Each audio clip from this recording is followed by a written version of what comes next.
I think one of the things that I'll bring up right away is this concept that a lot of brands have gotten into, which is called planned obsolescence. All right. So in my opinion, it's a horrible concept because you buy a dishwasher that you thought might last you 20 years. I'm making this up, but it's going to fall apart in 10 years. Okay. Car parts, what have you. And this idea that you would make a product that would fail so that it drives consumer behavior is not good for our planet. It's not good for our pocketbooks either. I'm Meg Carney, an outdoor and environmental journalist, and this is the Outdoor Minimalist Podcast. Thank you for joining us so that together we can create a better outdoor space as we recreate. You know full well that I am a dog lover, and I know that many of you are dog lovers too, or just pet lovers in general. They are our family, and much like us humans, our domesticated pets do have a pretty big impact on our planet and the environment around us. Think about walking into any store like PetSmart, Petco, or even your local pet store. There are aisles and store shelves lined with toys, plastic bones, and items destined to be used just once and then headed to the landfill. We've done several dog-related episodes on this show, including one about the impact of our pets' waste and another on pet food and our reliance on high-impact meats, which I'll link both of those episodes in the description below. But today, we are going to look at the pet industry as a whole, why it is the way it is, and what some within the industry are working to change. Joining me to share his experience and expertise is Spencer Williams, the CEO and owner of WestPaw. A fifth-generation Montanan, Spencer grew up on a ranch near Columbus. His love for his home state and its pristine beauty led Williams back to Montana after receiving a bachelor's degree in German from Middlebury College in Vermont. Since 1996, Williams has grown the Bozeman, Montana-based WestPaw into a world-class manufacturer of eco-friendly pet toys and treats. WestPaw's products have sold in over 7,500 U.S. retailers and in over 45 different countries. From its start, the company has focused on environmentally friendly business methods and product materials, including recycled, recyclable, regenerative, and organic materials. Spencer is a founding board member and past board chair of the Pet Sustainability Coalition. And WestPaw became the first pet product manufacturer to become a B Corp, and in 2015 became Montana's first benefit corporation. So thank you for joining me on the Outdoor Minimalist Podcast today. I am really excited to jump into this topic because it's one that I think a lot about and one that I think our listeners also probably think about if they own any pets. So to get us started, we'll just jump right in. So why do you think the pet industry itself really doesn't show up that often in our conversations around sustainability, climate, overconsumption, really anywhere in that realm, even though it probably should? Because I do know in my personal life, that is one area that I struggle to really kind of cut down and minimize and go zero waste. Oh, it's really hard, isn't it, to think about like what are the products, what are the practices that we can have as pet owners and parents to help minimize our impact. And I think that the pet industry in my 30 years career in the pet industry has been often overlooked as an industry. It's a very large industry, Meg. It's $120 billion in the United States alone. And yet it sort of passes under the radar. It's one of the oldest industries too, if you think about pet stores going way, way back. And I think that people just think, oh my gosh, my pet is fairly small. They don't need much. And sustainability might be lower on the mindset. But we know that that is actually changing.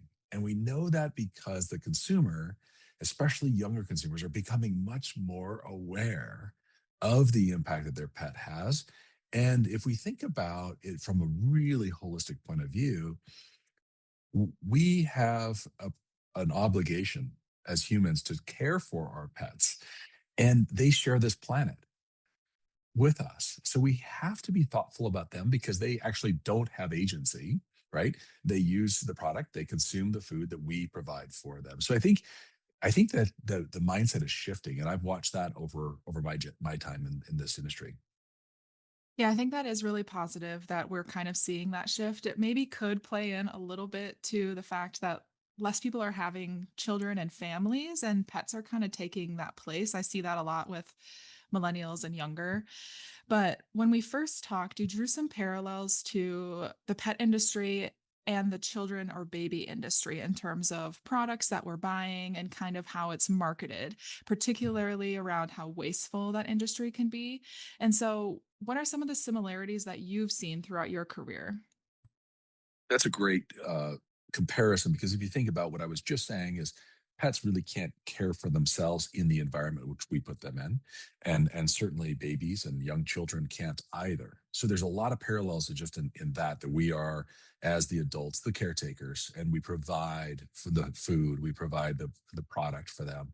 But there's also this parallel around it's a relatively limited period of time.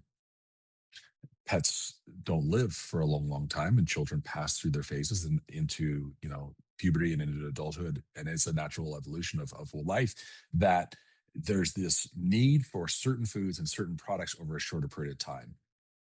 And I think that's also an interesting parallel. And we have to think that while a pet may not be around for 20 or 30 years, it's often your dog just walked behind you. It's wonderful.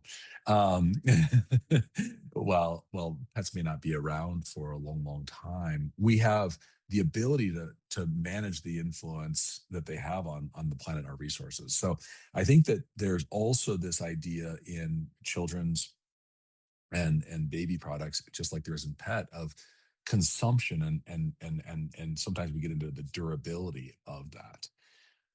What we find is that when families choose to have pets or they choose to have children, there can be financial stress because children are inherently expensive, and pets can be as well, though much less than children. And so the provider of the product is looking how to maximize their dollar.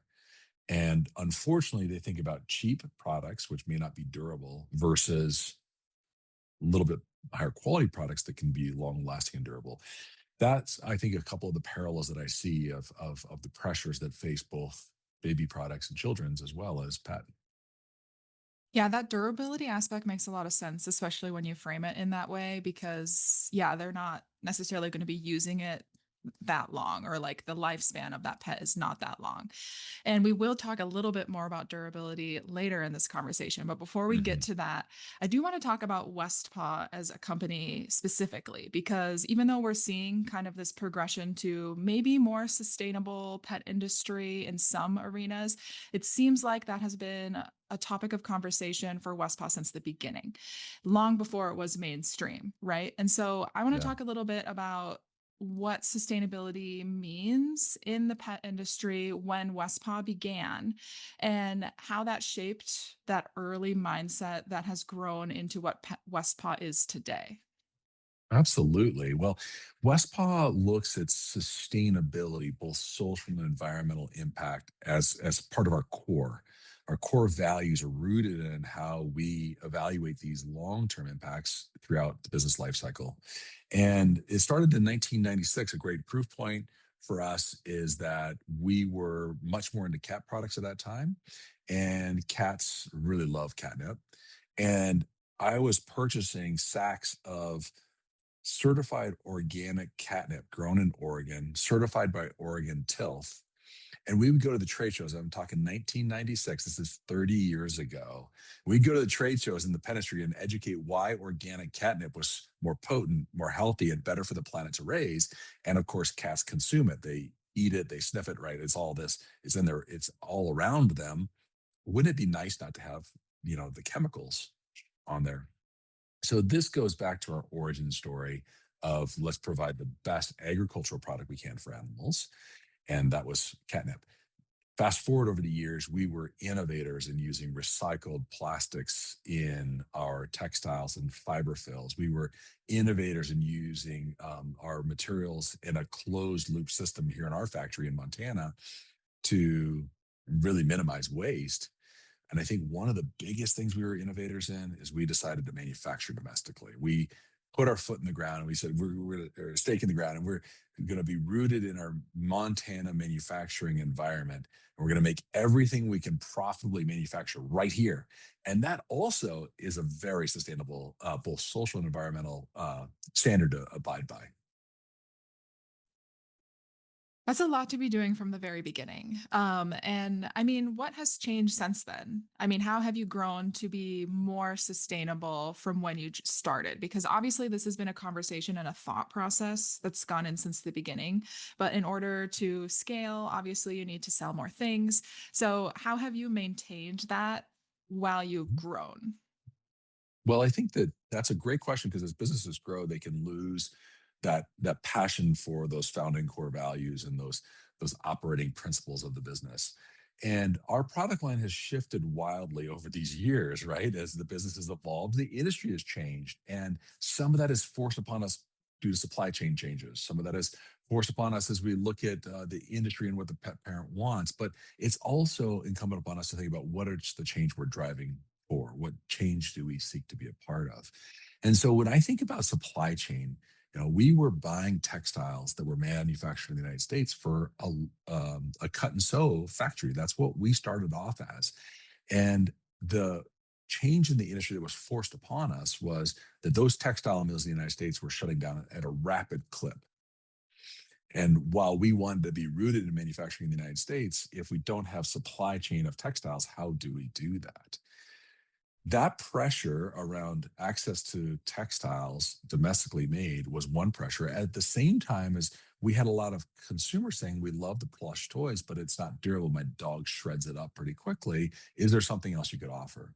And so that pressure around durability grew to be like, wow, we could innovate with other materials. And so in 2004, we launched our Zogaflex line of material. Those were all the molded toys that we do today. And that's now a big part of our business. But it solved both. We can manufacture that domestically, and it solved the durability situation. So over these years, our product lines have moved, but our value around how we use products that make a positive impact has remained steadfast in our business model. Another thing that we've added is we've added treats to our product line over the years because one of the things that pet parents and pet owners can think about is where are the proteins being sourced that nourish our pets? And this is actually the largest lever that people can move when it comes to the environment and their pets' influence on that. So WestPaw wanted to be a part of that, and we've really made inroads into using treats that are good for pets, people, and the planet, and we're really proud of that work too. So our product lines have changed a lot, is my point. Yeah, and I do want to break down two aspects of what you've mentioned within the product line, starting with durability. And so I want to talk, we've mentioned durability several times throughout the conversation so far. And with dogs specifically, I'm sure cats too, but I've never had a cat, so I don't know how to relate to that as well. Um, I'm sure that it does enhance safety, especially when they're chewing on bones. There's less pieces they can swallow and ingest and all of those things, but also it could reduce the overall consumption. But are there any trade offs in terms of producing and selling a product with higher durability and also on the pet parent side? Yeah. So I think one of the things that I'll bring up right away is this concept that a lot of brands have gotten into, which is called planned obsolescence. All right. So in my opinion, it's a horrible concept because you buy a dishwasher that you thought might last you 20 years. I'm making this up, but it's going to fall apart in 10 years. Okay. Car parts, what have you. And this idea that you would make a product that would fail so that drives consumer behavior is not good for our planet. It's not good for our pocketbooks either. So WestPaw's position has been, let's make the most durable product that we can, which, as you mentioned, is both safer for the dog, but it also creates a longevity of the product in a household. That the cost to that for us is we're not replenishing it as fast, right? So the economic model is maybe not as robust as some of our competitors who might make a little bit less durable product. But this comes back to what's really important to WestPaw. Yes, we must be profitable to continue to be an enterprise that makes a positive impact. At the same time, we balance that profitability with product design, material development that is super durable, that lasts. And the more you think about it, if you have a frisbee for a dog, let's say, that you like to throw, and oh, it doesn't matter, every summer it just gets chewed up and I buy another one. Well, that reoccurring purchase drives consumption and drives waste. We would rather create a disc that might last, 2 or 5 summers, and sometimes even the life of the dog, depending on how they chew, because that saves the consumer money, but it also saves impact on the planet. So that's how we look at durability: is let's make the most durable thing that is both safe for the dog, but also can last for years, saving the consumer money and reducing consumption. Yeah, and I mean, it seems pretty obvious that you're considering how this product will be used, how long it will be used, and hopefully what happens to it when it reaches the end of its life. So, how much do you think, or how much stock do you think brands should be putting into considering the full life cycle of this product? Because you're creating something and you're considering, extraction, production, all of those things. But what about the disposal? Where does that fit in? Well, it's interesting you would bring that up. I was fortunate enough to study and work in Europe. And in those years, they were talking about a lot of these laws that were being passed in Europe about total life cycle and manufacturer obligations. And at first I was like, God, that's really onerous on the factories and the supply chains to have an end of life program for their product. And then that turned to actually quite the inspiration for me. And the inspiration was, what if we had a material, and in this case, it's our Zogaflex material, which is FDA compliant, recyclable, free of phthalates, BPA. It's a really great toy material. What if that was such a premium material that we actually wanted it back? What if we could actually create a program such that if the product was damaged or it was at the end of life, we would be willing to take it back, and we would actually have systems to clean, chip that product up, and make brand new product out of that toy. And it changes the whole paradigm, is a shift, because you start to think of it not as waste, but as future raw material. And that's how WestPaw created the Join the Loop program as part of our toy um, product line. Is we'll take back any toy we've ever made and we'll recycle it and turn it into a brand new toy. And so I think that there is, and answer your question, a huge opportunity for manufacturers to think about the total life cycle of the product. And I think that that is really was inspiring to me when I read, I think it's called Cradle to Cradle, the book, and it's talking about like this closed loop system. So when a manufacturer thinks about that and a brand thinks about that, they have more responsibility to their stakeholders for the products they design, manufacture, and sell. And I think it's been beneficial for Westpaw to be able to tell that story, that we care and we'll take product back. Yeah, I love that. It's not necessarily something that I've seen very much in the pet industry. It's something that I see a lot in the outdoor industry in terms of like climbing ropes or sometimes Mhm. some types of apparel, things like that. I know Smartwool has their little sock Yeah, collection option, yeah. but honestly, you might be the first pet brand that I have heard of doing something like that. But are there other ones that you know of? I think we are the only pet brand, and we've been doing it for 22 years. It's something that we feel really passionate about because we're also the manufacturer. So I'm sitting here looking at the camera at you, and right behind you, I'm looking at the production floor. I'm on the second floor of the building, and right there is the manufacturing. And so we designed this company to leverage these things that we're talking about. It's not as if they sort of accidentally happened. It's okay, if we're a manufacturer and we have a premium material and we care about recyclability, let's create a join the loop program.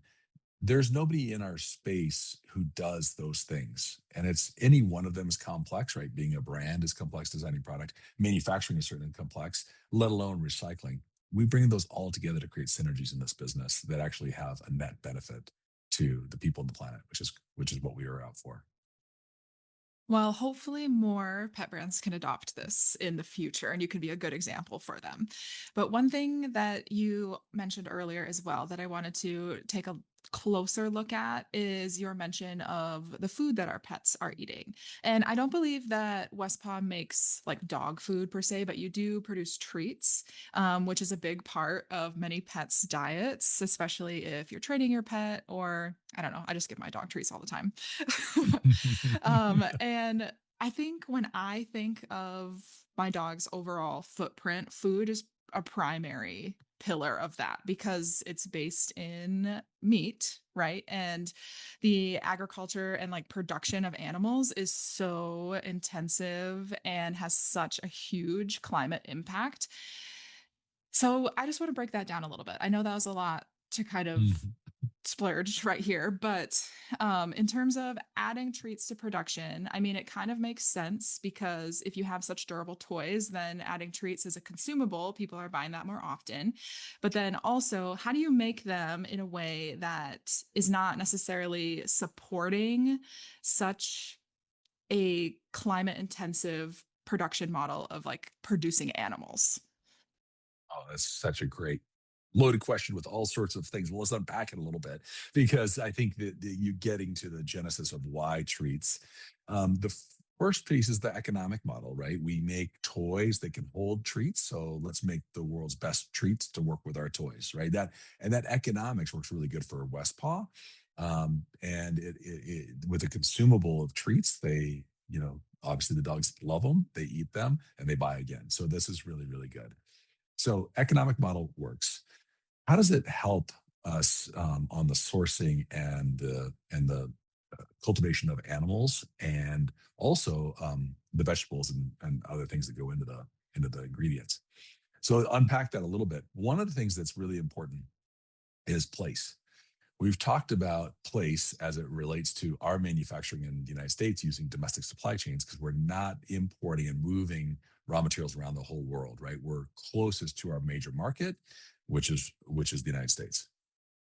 Place when it comes to animal proteins is really, really important. And being in Montana, there's a lot of beef and bison that are raised here. A lot of them are grass fed and they're literally shipped out of state.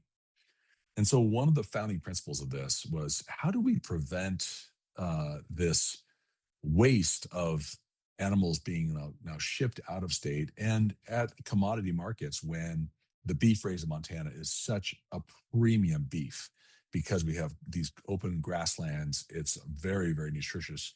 And so we decided we're going to use part of our supply chain is going to come from Montana beef. So place matters. That's where our Montana beef stick is 100% Montana beef. And it's also very focused on a regenerative process that we can validate every ranch that we buy from follows regenerative practices. Second piece outside of place is the actual protein itself. Which protein is useful? And I want to just take a segue here to say when we think about the love we have for our animals, we want to feed them the best things. So sometimes that takes a logical path down towards, I want to feed them only human grade food. And if we follow that to the nth of the meaning, it is competing with the human food supply chain, isn't it? It's saying there's food that we could be serving to humans, but we're going to put that for dogs. Westpaw chose instead to look at where were parts of the animal the dogs would eat that humans are eating less, and that's the organ meats. So if the first part is let's focus on place. The second part is let's focus on what cut. And so our treats are primarily made of organ meats, such as bison lung, right? People are not eating the lung. Bison tripe, very few people eat tripe, and it's a waste stream. And so we focused on the same thing with beef, beef heart, beef liver, beef lung. The reason we're focused on the organ meats is we recognize there are some people who will consume those organ meats, but the consumption has dropped in the United States. And especially in places like Montana and other regional processors, those organ meats are often thrown away. They're a waste.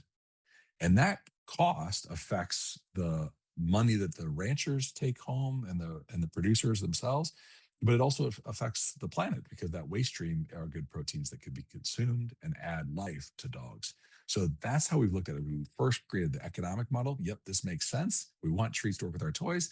Let's focus on place. Let's get regional proteins as much as we possibly can from Montana. And then third, let's make sure we use organ meats wherever possible too.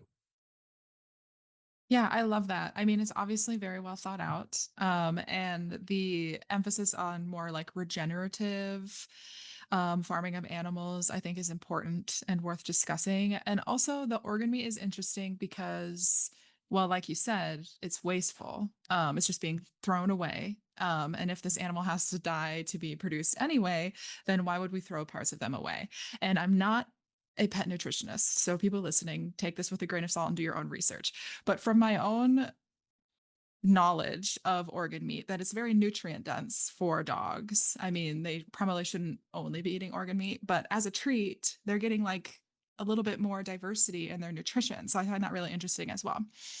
There's a lot that we could talk about with the pet food industry. And as much as I want to, I'm going to move past it. Uh-huh, uh-huh. um, and kind of look at the bigger picture of the pet industry as a whole. So when we opened the conversation, we did kind of talk about where that disconnect was and where we're kind of moving and what our hopes were.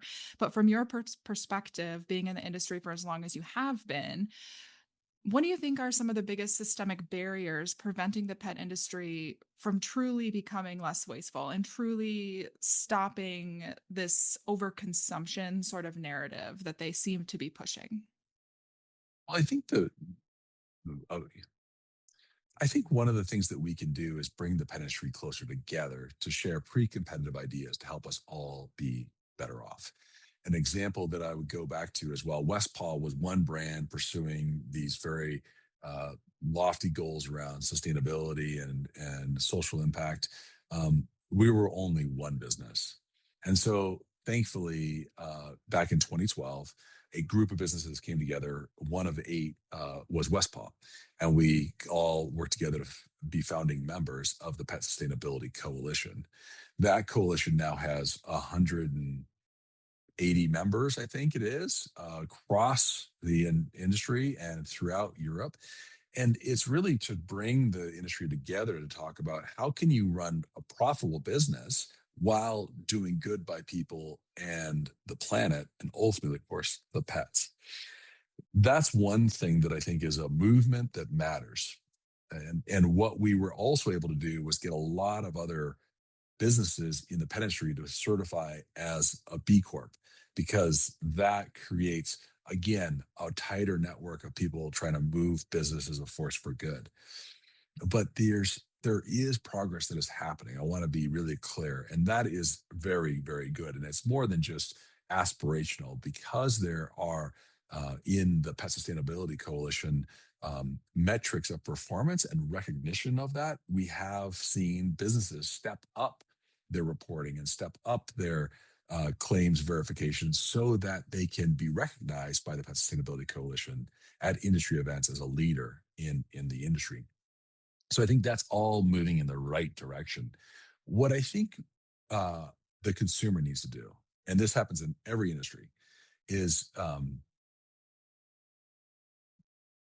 what I think we did with the Pet Sustainability Coalition is we created an in-industry economic and social and environmental engine to make an impact. That's in the industry. Outside the industry, we have to activate the consumer.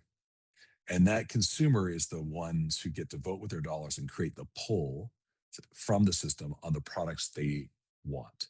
And so my hope is that this podcast and other outreach that you do and WestPaw does and others who care about this topic is to encourage consumers to find ways that they can economically afford to minimize their consumption and vote with their dollars towards an even better product. And that will influence the most stubborn company to do an even better job with their product design, sourcing, and manufacturing. I agree. I do think consumer pressure can do a lot of things, right? Regulation, of course, does have its place, but in terms of like contacting brands or like asking for what are their sustainability claims and how are they upholding that. I am always pro that. And I always tell everyone, all my friends, when they ask me questions about products, I'm like, you shouldn't be asking the company that. Like I could probably do the research and find out, but like the more that feedback that they're getting, like it's same as contacting our representatives, right? The more people contacting them, the more likely they are to listen. So I think that's such a great piece of advice. And it seems like there's a lot of things that are giving you hope right now. But if you had to pick out one specific thing or one specific hopeful approach in the pet industry, where do you think looking ahead we could be in the next like 5, 10 years? Mhm. I'm very hopeful because around foods in the pet industry because it's the biggest lever, as I mentioned. That is where we can have the biggest impact on sustainability. And what we're seeing is the industry shifting away from this dialogue that's very unhelpful around byproducts and how byproducts are bad, because it was essentially a one-upmanship back in the 90s and 2000s around we use no byproducts. What they were trying to convince the consumer of is that their product was higher quality. That dialogue is going away, which is really helpful because if we don't think of the organs as byproducts and think of them as nutrient dense protein, it changes the whole conversation. And we should, in fact, be encouraging consumption of the things that we're not eating as humans. Not only organ meats, but think about all the ugly vegetables and ugly fruits that can go into the production of great nutrient dense foods for dogs and cats. So I think that I'm very, very hopeful that the conversation of one-upsmanship around that has gone away and byproducts are now actually being embraced. And I think that the other piece is that we can see the shift towards a much more complete and balanced meal for pets that have the parts of the animal that we're not going to consume so that there isn't the waste. And I think in 5 years and in 10 years, people will be thinking about, I want the same quality and safety standards of human food for my pet. Why wouldn't I? Of course. But I'm also going to demand that the products that go into there are not directly competing with human food sources. I think that is where I'd love to see the industry go in the next 5 to 10 years.